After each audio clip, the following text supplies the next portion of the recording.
Good morning, good afternoon, good evening, blah blah blah, what's up, blah blah blah blah.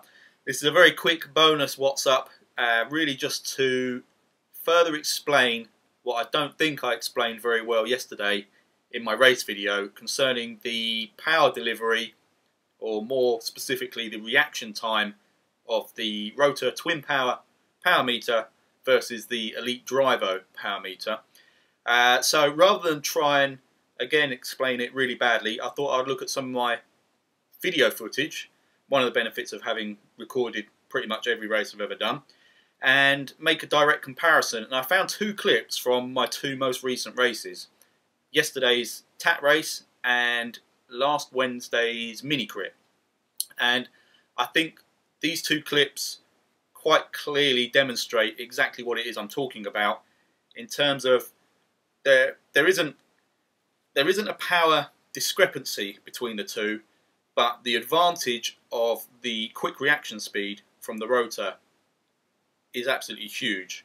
It's certainly in terms of how it will benefit me in a race situation or just hanging on to a fast bunch. So I'll jump straight over to that. I'll show you, this first clip is from last night's race using the rotor power meter. So this is the end of last night's TAT race, and I'm going to go for a little bit of a sprint. There we go. I'm up out of the saddle and boom, 6.3 watts per kilogram instantly. Keeps on climbing, 6.7, 8 watts per kilogram, happening as I'm doing it. The power through my pedals is coming straight through to Zwift, and it drops off just as quickly. Now this is the Elite Drivo, and once again, look, I'm out of the saddle, I'm powering through, still showing 2 watts per kilogram, now up to 3, now up to 4, now up to 5.6, and I've actually stopped pedaling, and it's still climbing up to 6.7 watts per kilogram. And if you look in the top left corner there, you can see how slowly this is now falling back down. Still saying I'm doing 230 watts, 199, 134, and then back down to 90. So there you go. As I mentioned before, there are pros and cons to this. The pros definitely being the quick reaction speed, which will almost certainly help in a race situation or if you're just trying to hang on to a fast bunch.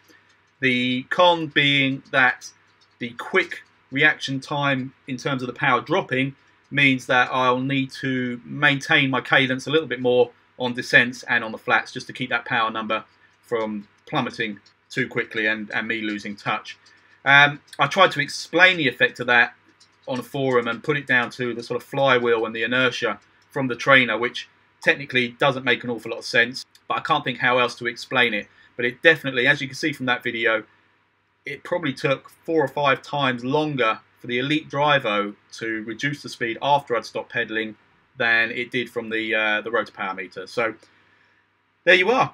Not sure what that's going to do for future races, but I will find out soon enough. We have the mini crit race tomorrow night, which is a very fast short race, so it'll be interesting to see how this benefits me, if at all, with an extremely fast bunch over a short distance. So hopefully I will see you then.